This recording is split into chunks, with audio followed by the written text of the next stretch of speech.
passada nós celebramos a Páscoa, onde nós lembramos da morte e da ressurreição de Cristo na cruz.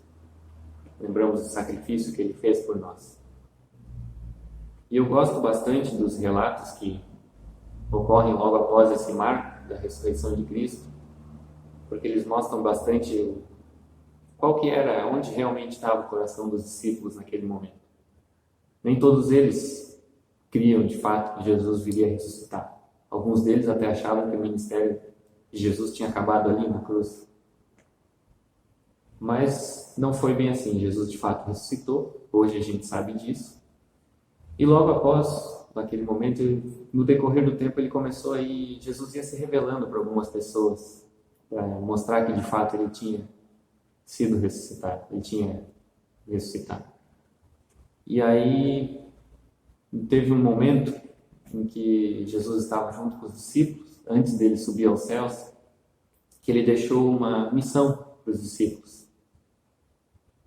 Que ele disse: ide e pregai o evangelho a toda a terra, por toda a terra. E é interessante porque no evangelho de Lucas traz um pequeno detalhezinho a mais desse ide. É uma missão que muitas vezes a gente gosta de lembrar e às vezes não, tem que pregar o evangelho para toda a terra, mas a gente não leva em consideração um detalhezinho que Jesus falou para os discípulos. De fato, ele falou esse ide, ele deu essa missão para eles, mas o evangelho de Lucas cita que ele ainda foi adiante e falou: olha, mas não agora, por enquanto esperem até que do alto venha poder sobre vocês. Esperem aqui em Jerusalém. E o povo de fato esperou. Logo depois de ver que Jesus de fato tinha ressuscitado, crer, botar o coração em todos aqueles ensinamentos que Jesus tinha ensinado, o povo começou a levar mais a sério aquilo lá. Então eles de fato esperaram.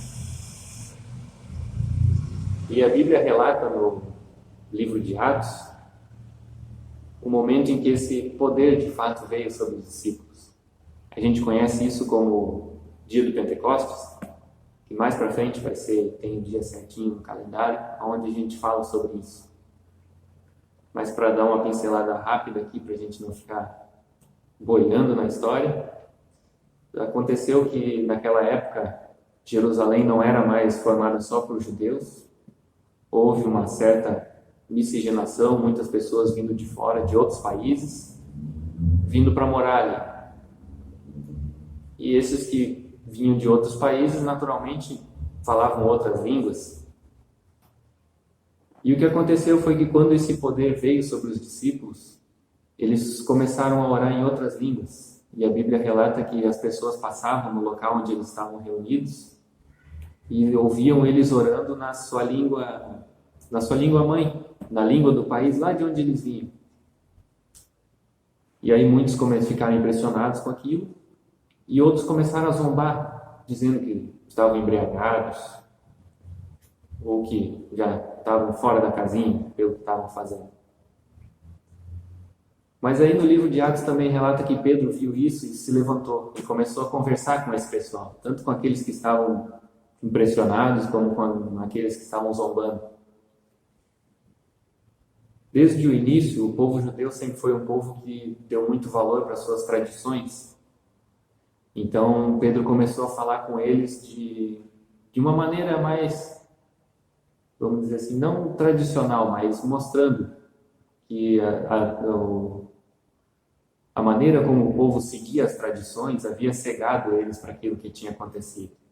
O povo não seguia a tradição simplesmente procurando saber o que eles estavam fazendo, o que eles estavam seguindo, saber em que momento que eles estavam vivendo. Eles simplesmente seguiam porque sempre foi feito assim.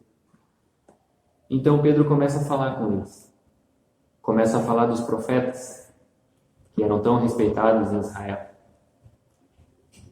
E começa a mostrar para o povo que aquele Jesus que havia sido crucificado era também aquele Messias que os profetas falavam no Antigo Testamento.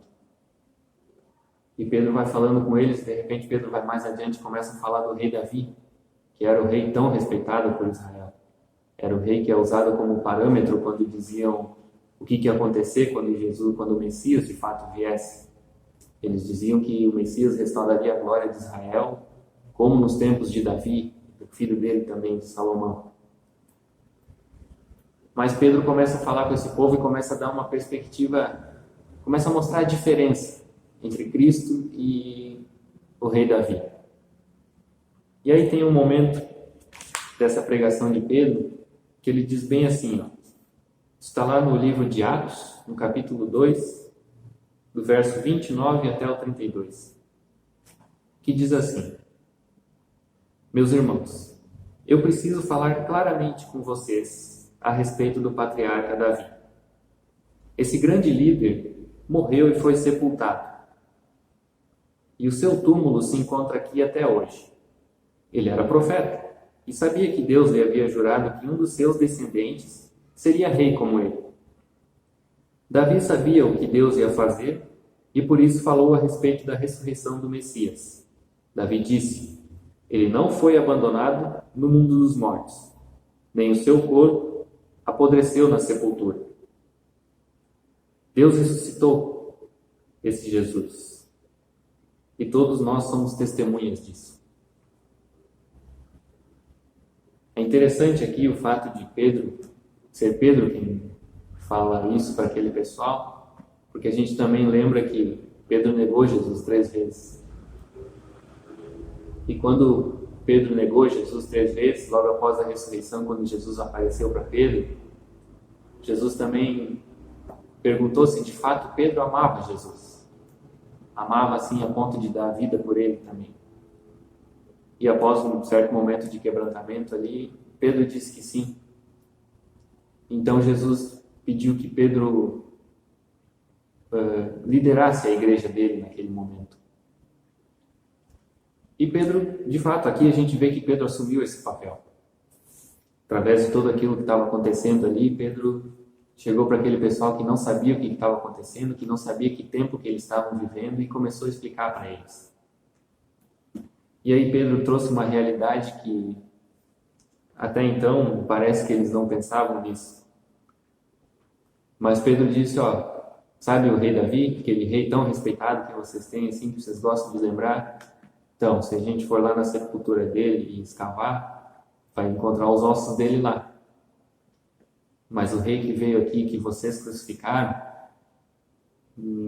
não morreu. O corpo dele não apodreceu e ele ressuscitou. Então não tem túmulo. Pode até encontrar o local onde Jesus foi enterrado, mas não vai encontrar ossado, porque ele ressuscitou de fato. E Pedro trouxe essa realidade para aquelas pessoas. E aquelas pessoas, a Bíblia cita que alguns foram se quebrantando e foram percebendo a gravidade do que tinha acontecido. E eles começaram a ficar aflitos e perguntavam para Pedro, mas, então o que a gente deve fazer? E aí a Bíblia diz ali mais adiante, no final desse capítulo 2, que Pedro então olhou para eles e disse, arrependam-se e sejam batizados. E cita ainda que naquele mesmo dia foram batizados em torno de 3.000 pessoas que passaram a seguir os ensinamentos de Cristo. A pregação de Pedro não passou despercebida para aquelas pessoas. De fato, eles tomaram ciência de tudo o que tinha acontecido, da gravidade daquilo, e se quebrantaram, se arrependeram e foram batizados. O resultado que a Bíblia traz de tantos batizados assim, mostra que essa pregação não foi simplesmente só mais uma. Eu gostaria que a gente pudesse então refletir hoje também, se de fato essa mensagem de Cristo tem tocado a sua vida, ou se é só mais uma mensagem qualquer. Gostaria que você tomasse um tempo para refletir nisso, sobre a sua vida pessoal. O quanto essa mensagem de Jesus, essa mensagem da cruz, tem transformado a sua vida. Peça que Deus te ajude nisso. Peça que Ele revele-se caso precise, caso tenha necessidade de alguma correção. Ninguém melhor do que Ele pode fazer isso. Tenha esse momento só seu com Ele.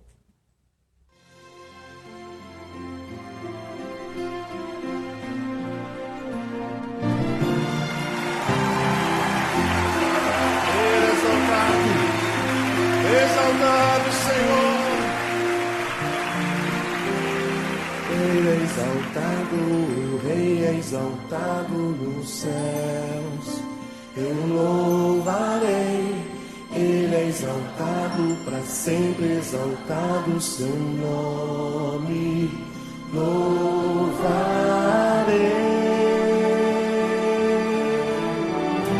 Ele é o Senhor, sua verdade vai sempre reinar.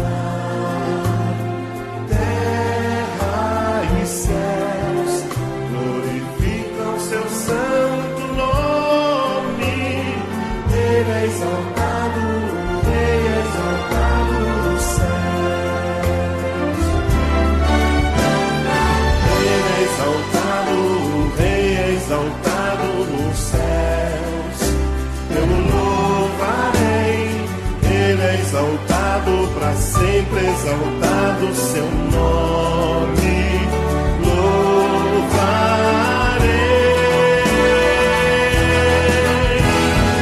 Ele é o Senhor, sua verdade vai sempre reinar.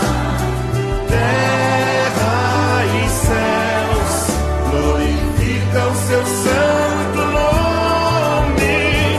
Ele é exaltado, o Rei é exaltado nos céus. Assim, Jesus. Ele é o Senhor, sua verdade vai sempre reinar.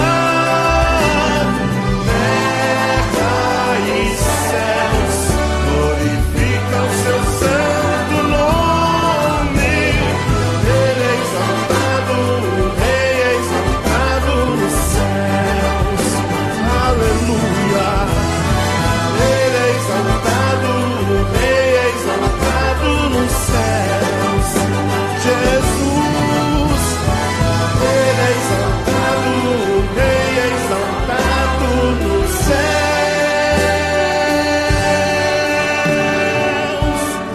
Aleluia. Ele é exaltado.